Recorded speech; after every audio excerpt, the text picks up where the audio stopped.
made to amortize for equipment rather than put money back into consolidated revenue. Amortization means that you are setting aside a percentage of what is coming in, which you can use. For instance, I believe, for instance, if you gave a CMD one tenure of 6 years, it should be compulsory that he should keep 10% of his IGR, total inflows, 10% should be saved every year for 5 years. In his 6th and final year, he should renew all the equipment, renovate the hospital, so that he's handing over a brand new hospital to the next CMD. That's my own personal idea, I don't know. That's my own idea, from my own experience. Okay? If you save 10% of the total IGR, many of the teaching hospitals generate the total turnover is over $1 billion. Okay? At 10%, that will be 100 million. Okay? At 5 years, it will be what? 500 million. For those who generate total of 1 billion. For those who do 2 billion, that will be 1 billion at 5 years. If you have 1 billion reserved for amortization, you're able to replace your CT scan, your MRI, your digital X-rays, your mammogram. You'll be able to replace all of them. And you will not now hand over a hospital that is moribund to your successor, who will now be struggling to make the hospital survive. So it will be your responsibility. But you shouldn't also hand over that money to the next CMD. Okay? You should not hand over the money. You should, within the last 1 year, spend that money to remodel that hospital, rebuild that hospital, and you are handing over a hospital that is functional. Because why should you not hand over the money? Believe you me, in the first 1 year, if you give somebody 1 billion who has no experience, he will make mistakes. Even if he's honest, he's an honest man. He will make mistakes in the procurement process, and he might go to jail. Not for chopping money, for breaching due process. Some will actually chop, but my former ARP man is here. CMDs are thieves. But he has changed his mind since he became NMA. The maturity is coming. Thank you very much. So, I believe also that for research that has no budget, we can get research grants from donor agencies, from international groups, if we begin to really publish papers and show ourselves to be strong. Recently, I have approached one group and they have built a research center in National Hospital, a research lab in National Hospital, through corporate social responsibility. It is 95% completed. I have also approached a US group to equip a lab, the lab. Okay? That lab, if it is equipped, will be able to do new things in the area of cancer research in particular. Because some of the things we are doing, we're just doing what others have researched in their own country, which may not be necessarily suitable for us. So that's why this is a serious mandate that we have neglected. But if there's no budget, we should think out of the box. So a group came and said, we want to build cancer research center, give us a land to build bungalow. I say on one condition, you will not build a bungalow. You will build a research lab on top. I don't care which company you award it to. It is not my business how much you award it. It is corporate social responsibility. This is the design. Donate the equipment for the cancer, for prostate cancer treatment, and then we'll find funds to equip the lab upstairs. And that has been done. They have finished the building just to paint it and to furnish the prostate cancer center downstairs. The equipment has arrived for the prostate cancer treatment, early prostate cancer treatment with Fuka 1. So we have to begin to think out of the box to do things for posterity. It may not be there, but it will be there to prove that, we didn't depend on budget alone. So inflows from other sources I've already mentioned, but where I want to focus on is on the area of consultancy, because we are talking on prospect. How can we generate more money from consultancy? We can do a lot of new things. We have registered at the National Hospital, a national hospital Initiative, which is a company guaranteed by government liability. Okay? We took permission from the Ministry of Health and from Ministry of Justice to register that company. That company is to do consultancy, including intramural practice. But when I talk of challenges, I will tell you the challenges we face there. Unions, we are saying, you want to do business, you want to make money. Only doctors will be making the money. This. You know, there's prejudice everywhere in government practice. You are introducing new things, people are already unionizing it. By the time the first set of money started coming from intramural practice, and everybody got changed. You understand?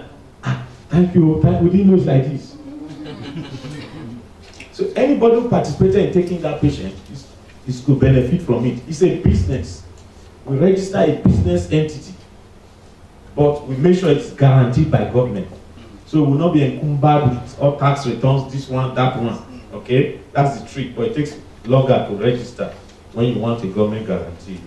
Your ministry has to give approval, Ministry of Justice has to give approval. But that is one way you can improve inflow from other sources. Okay? Universal health coverage is one area that I think is a good prospect. I know that's one area that you are interested in. You can ask me more questions about that. My experience in the UK, you understand, where they have universal health coverage. I also wanted to migrate to US, so I had to study and do their licensing exam, pass, but my wife stopped me in my track. Why? So also PPP can be cost effective. So this is another way that can be a good prospect for IGR, PPP. You can either do PPP of new projects, new things, or you do PPP of an existing project. And I can talk more about it, but for time. What are the type of revolving funds scheme we have in National Hospital? We have National Hospital Initiative, which is a company and service registered. It's a business entity within National Hospital. It's an intramural practice, but we have a revolving fund for it. The sharing formula between National Hospital and the company, which is still owned by National Hospital, is that National Hospital will collect its usual private wing fee. If you bring in a patient to do appendicectomy and the patient is paying you 1 million, it pays into National Hospital TSA account, because we have no other account. Okay, but our computer captures it and prints the receipt. So we know it's under all these are in the software that we have for collecting revenue. So the moment a receipt is printed, we know under what service was provided. This is the practice, okay? Since you want to know what we're practicing. So we know that this is intramural practice. So at the end of the day, we calculate the bills per team that took care of that patient. So our private wing fee is normally 50% of regular fees, okay? Fee for service, okay? We multiply by 2, that's our private wing fee. Then for intramural practice, you are at liberty to double it again. Do you understand? Why? Because it's intramural practice. It's business. This one is pure business. Rather than go to Egypt or India for your appendicectomy because you can't wait, you have plenty of money, we give you VIP private service, you ask for it, you come on Saturday or Sunday, all the teams are around, everything you need, outside working hours. Because we have already booked all the theaters, and if it's not an emergency, okay, and you want it to be done, and it's not an emergency, we are at liberty to take you on intramural practice. Otherwise, we book you for the next available slot, if it is not an emergency, okay? In the next 6 months. In the next 6 months. Which will be 3 months, not that bad, but it will be 3 months, even in the UK. The total knee replacement is 3 months, even in the UK. Except you have an emergency, they can do it that weekend. Valvular heart replacement, there's no emergency, it's more than 3 months, even in the UK. So they have intramural practice as well. So,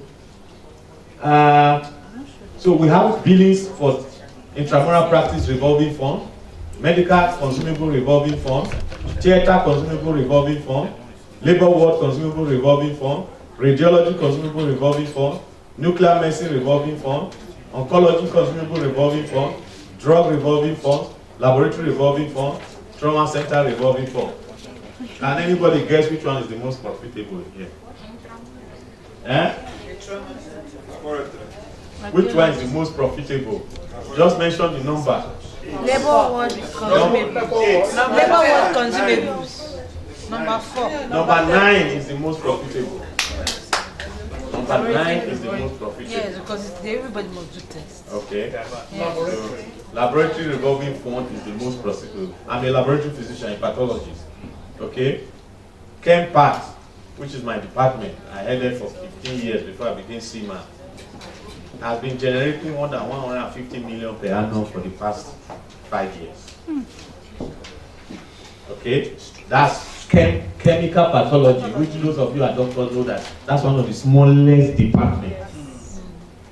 Okay, depends on how you have done it. And again, health workers need to work harder. We need to be more interested in management. And I've heard a situation where people say there's no consumable. I walk into ICU, say we don't have atropine. I say, are you the HOD? He say, yes. I say, you can resign now. You don't have to be HOD, you will earn your salary. Am I correct? Yes. But if you struggle to be HOD, is the CMD that will come and give you atropine in ICU? I asked him, I said, you are an anesthetic. He said, yes. How long have you been in National Hospital? 17 years. Will you do surgery for a patient without potassium result in National Hospital? He said, we have never done it. How many surgeries have you cancelled because potassium result was not available when you asked for it in the last 18 years? We have not cancelled anything. Do you think potassium result used to produce itself? So what is it supposed to do? What we have done is to make sure we never run short of doing that test because we know the importance. How did I do it as a HOD? I tell my people, somebody can die because of abnormal potassium result. So if you are on call, you must be there to produce that result. One, everybody is on ground. On some day, I'm a pastor. On some day, I will leave church. And at the time, they are not expecting me and come to the lab and check that they are there. One time, a lab scientist went to the church who was on call. The church is within the hospital, the chapel in the hospital, so it's nearby, and there's GSM, isn't it? Yes. I stood there and said, go and call him. When he came, I said, which God did you go and worship? I'm just giving you an example of what an HOD can do. Our attitude to work is a problem, and it's a problem for IGR, it's a problem for the life of the patient. If I'm going to run short of potassium reagent, I will walk up to the CMAC as HOD. If he doesn't answer me, I walk up to the CMD. Let's work. If you accept responsibility, you must move.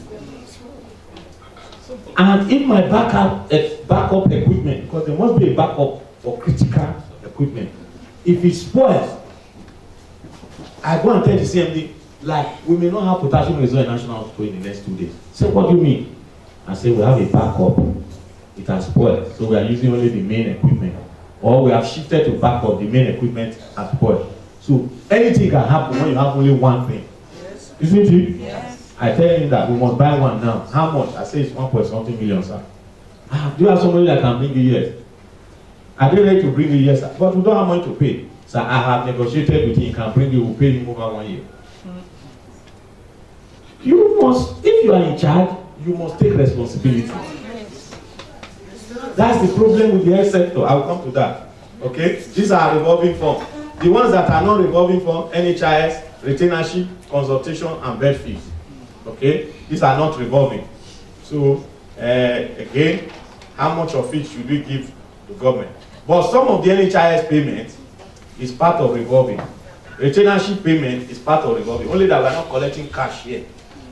I will talk about HMOs when I come to challenges. What is our outlook?